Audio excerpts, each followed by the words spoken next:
So in TV and film, what's interesting is we don't use one computer to create soundtracks for TV and film.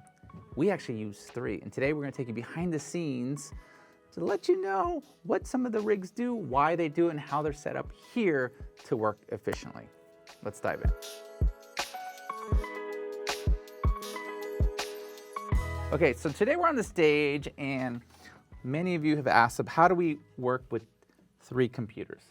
We got one Pro Tools system that's handling all the effects. We have another Pro Tools system that Abe is working on right now that handles all the dialogue, and then it feeds this particular Pro Tools. And this is where all the stems are created.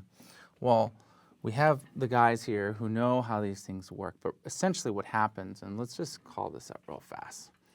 Let's just show you.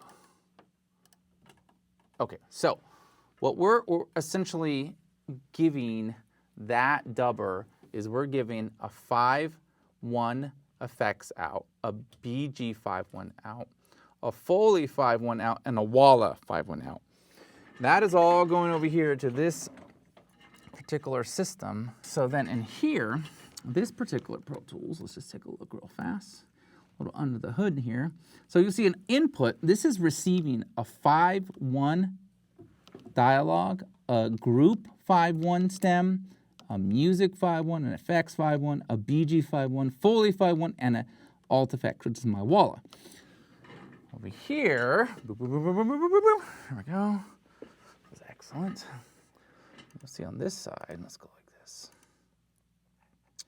There we go. So here you'll see 5-0 dialogue, music 5-1, and group, literally out. And we're using this Matrix Digilink, is that what it's called, right? Yeah, one of the cards. One of the cards, okay, so that is all under the hood, okay? And under the hood, let's go look at the under the hood. Can we go look at the under hood?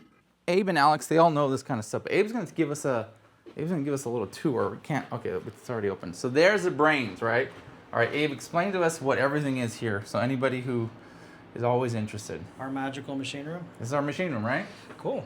Yeah, so we've got these chassis here with HDX cards with corresponding machines from, well, that you just showed on the stage. Yes. So you see that dialogue, there's the recorder, and there's the sound effects. Yeah, and then above that are the actual that's what we're rocking right there. Trash cans, right? Mac Pros. Right, look at behind. Oh my gosh, look at all this stuff, right? Yeah. I don't know what it does. I'll work on it being neater. Yeah, it's just... Abe knows what it does. So, okay, and then obviously we have our amps up there, and yep. What else? Feed power to our speakers along with sound. Perfect. And then here we've got this is the most important piece of gear, because that's how we interlink all these rigs together so that they can communicate inputs and outputs, and that's the matrix. That's the matrix right there. Along with obviously a clock, and that kind of dives into deeper stuff, yeah. Just workflow stuff as far as the rigs are concerned, like communicating and working over satellites, and making sure that when we work with 3 separate Pro Tools systems, we're rolling in sync with each other. See that? Those 3, they have to lock, they have to make sure, and all this brain work right there, make sure it does that. Yeah, and so down here you'll see these sync HDs, and those are actually connected to the cards, which receive, clocking. That's great. Yeah. Okay, so so all that stuff lives in there, and you can see it's, it's air conditioned, it has to be nice and cool. We even have our projector up there, and I don't know if you can zoom in. There we go. But our catwalk. Our catwalk right there, right next to the bathroom. But that's what makes everything run. And as we go in here, we were working on that today. We could see that now, Abe, you could show us real fast. But we were looking at that matrix, right? And that's exactly what this tells us right here. That's essentially this. This is our digital input, output, everything routed into this main system right there, right? Mm-hmm. Yeah, and that's just the internal I/O in Pro Tools. Right. And then obviously there needs to be a way for all these these systems to communicate via. This case being the Dadman. That Dadman. See, this is where Abe knows all this stuff, man. Thank God for people who know what they're doing. That's so cool.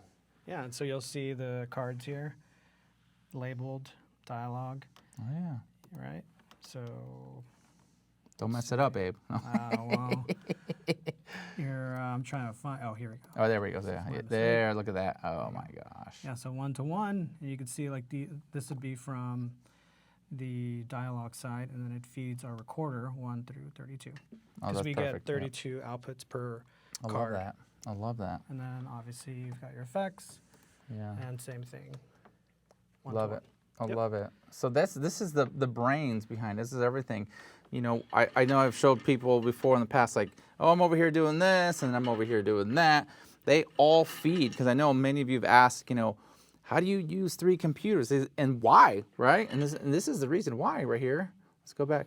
So it records all of our stems right there. So you'll see, and Abe has done some work, not on this template, right, but the one we were working on today earlier. Yeah. But he really cleaned it up. But you'll see, essentially, when we're delivering and mixing something, he's got it broken down to some really great stems. We have a 5/0 dialogue stem, a group 5/0 stem, a music 5/1 stem, which is here, the effects 5/1 here, backgrounds are in 5/1, the Foley's in 5/1, the Walla, the alt effects.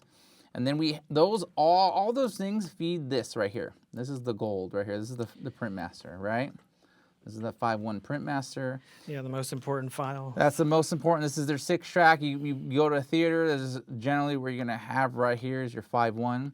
But then also we have the Printmaster LTRT, the stereo, basically stereo version, right? So everything's routed under the hood here with some awesome routing that Abe always makes sure, Abe and Alex as well, make sure that we are set up. And then we have a mono version of the mix. We have a dialogue only stereo. We have a dialogue mono. We have a music stereo. We have an effects stereo. And then we have an effects mono. And you might be asking, like, why do you need this stuff? When you have your dialogue, your music, and your effects, this is what a picture editor loves to have, especially when they're cutting trailers. Because when they're cutting trailers, they can have the dialogue by itself and not have anything tied. Because if you give them just the stereo, right, this Printmaster right here, everything's going to be married to it. So we always split these out so that you can have every stem that you need. That kind of sums everything up right there. But anything about stems that we're missing that people might need to know? I don't know. Yeah, I mean, I think traditionally, like when you had, well, I mean, it's all kind of about computing as well as like maintaining efficiency, like with the systems, because like if nowadays, I think you could run pretty substantial sessions off of one computer. Off of one computer, correct. You know, Yeah, that's correct. but at some point in time, you couldn't have all of this. That's into true. one That is true. Yeah. So how much of this is waste? Right? How much of it is waste? Like, oh, we could all do it on one computer. I mean, actually, I think, I'm trying to remember. I think when we did, we were at Fuzzy Door, when we were doing the Orville, that recorded into one of the rigs. Really? Yeah, there was not a standalone one. So it Must can have been be one done. hell of a rig. It was a pretty good rig. But yeah, that's kind of it. This is the behind the scenes kind of just look at, I know people have been wondering like how and why. And it's really important because in TV and film, to go fast, we went from 3 teams back in the day, someone who would literally mix the sound effects, someone in the middle who would mix the music, someone that mixed the dialogue, to now 2 people mixing dialogue, music, sound effects, backgrounds, Foley, to sometimes now 1 person just handling all of it. And so this is the way we do it. This is the way we're used to it. This is what works. It's fast, it's quick, and we love technology. So thanks, Abe, for your help. Appreciate you. I appreciate you. That's all we have time for this week on Mastering Post-Production Sound. We'll catch you over here in one of these videos or next week's episode.